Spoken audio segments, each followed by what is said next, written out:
Welcome back to the channel. I hope you're all having a great evening. So, I was thinking about, with a lot of the controversy going on about James Gunn's Superman. Controversy is good. Let's get people talking. Movie coming out 2025, July the 11th. And we got a lot of people who are digging what they're seeing in this version of James Gunn, James Gunn's Superman, right?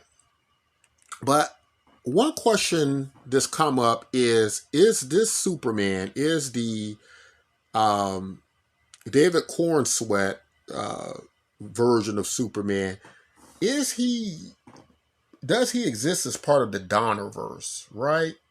And I just thought it was interesting because there are some elements that we recognize in this Superman that is relative to the Donnerverse, right? Some things we would see in the Donnerverse, right? So I'm going to start with one of the let's take a look and start with one of the main things we notice here. Let me see if I can find in the gallery. Okay. So we can get a good shot of it. But the appearance of Superman. Let's get a blow up of that. His famous curl. You kind of see it there. Leaning over his brow there. Right? But he has that famous curl. Also, we noticed that David Cornsweet, right, as a,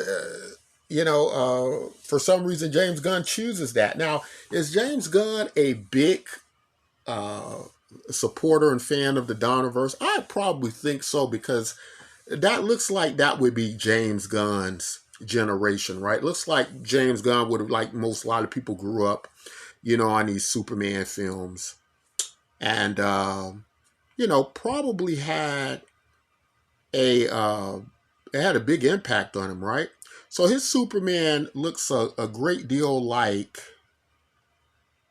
how Richard Donner envisioned. And if you're not familiar with who Richard Donner is, of course he is the who directed the Superman, the original movie, and really just directed that movie because he shot a lot of Superman 2. They kind of like shot two movies, at one time, right? So really it's kind of like one movie, but apparently the genius Richard Donner was fired because he went over budget, right? A case of not respecting the artist.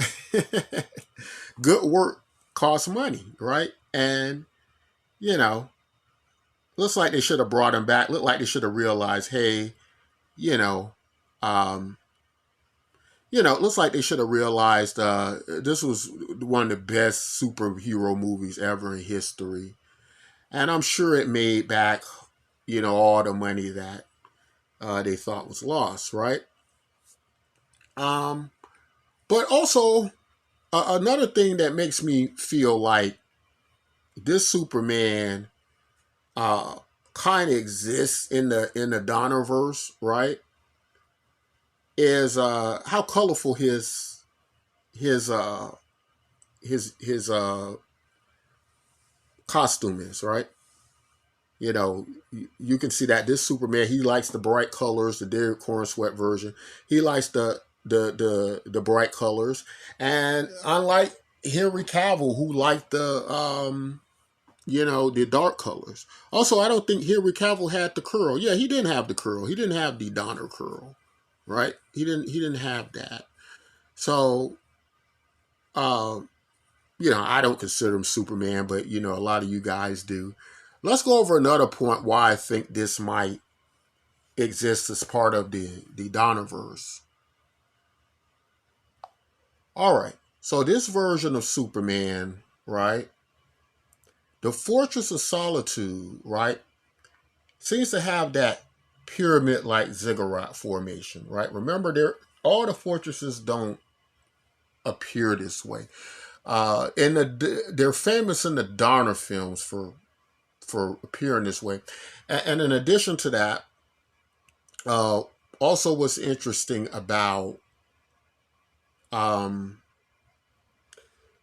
the way that the fortress is in the trailers, they seem to grow out of the ground, right? Remember, this is something that is a signature of Donner films, where the Kryptonian crystals inherit the properties of its environment, right? And so it was able to build these structures, right? That's something kind of unique to everybody. Thought that was one of the most brilliant ideas thought of, right? When that Superman movie came out. Now, we've seen other versions of this where it's kind of like in a mountain. It's a mountain. It's a hill in South America, or it's a mound in South America. There have been ideas where it's a spaceship, like what we saw in Man of Steel. And I didn't like any of those ideas. Of course, I love the Donner depiction of the Fortress of Solitude inheriting the properties of its environment. And when we're speaking of the Donner films, I think officially that, of course, would include all the original Superman movies. Of course, that'd be Superman 1 through 4. It would include Superman Returns, right? I believe Bryan Singer, who directed Superman Returns, clearly indicated that that was a sequel, right, to those Superman films, right? And then you get this universe of Superman, where we're not sure, if it's connected, but we certainly see the influence there, right? We certainly see this in this Superman being greatly influenced by that version of Superman with the Fortress of Solitude and stuff. So that's I just think that's all very interesting. Now, whether it's tied to the Donner films or that continuation or not, I don't think it really matters. But I am pointing out that that the elements are there, right, for that. Um, yeah. The character of Superman, about what type of Superman he is, right? This Superman to me already seems like he's going to be closer to how Donner would have depicted him. I think some of the problems with the Superman version of Man of Steel, this wasn't a very. Here's another thing that kind of points. Well, I don't know if this is yeah, I would say this is a Donner. This is a Donner film type thing, right? Because as I recall, if you look back at Superman's version of Clark Kent, he wasn't goofy, right? If you go back to the George Reeves Clark Kent, he wasn't goofy. He was a reporter. Henry Cavill's Clark Kent wasn't a goofy, bumbling person, right? At all, right? He was none of that. He wasn't goofy. He wasn't bumbling around any of that. Of course, this Superman is much like Brandon Routh's Superman was from Superman Returns, and of course the Christopher Reeves version, right? These are signatures again of the Donner films, right? So that's why I point that out, because these Supermans aren't all bumbling as Clark Kent. They're not all bumbling. In fact, some of them are kind of cool, right? Some of them are come off kind of cool. So I don't, I think the Lois and Clark Superman, he wasn't goofy either. The one Dean Cain played, I don't think he was goofy at all. I think he was a serious reporter, cracking cases. Kind of more similar to the George Reeves version, I think, right?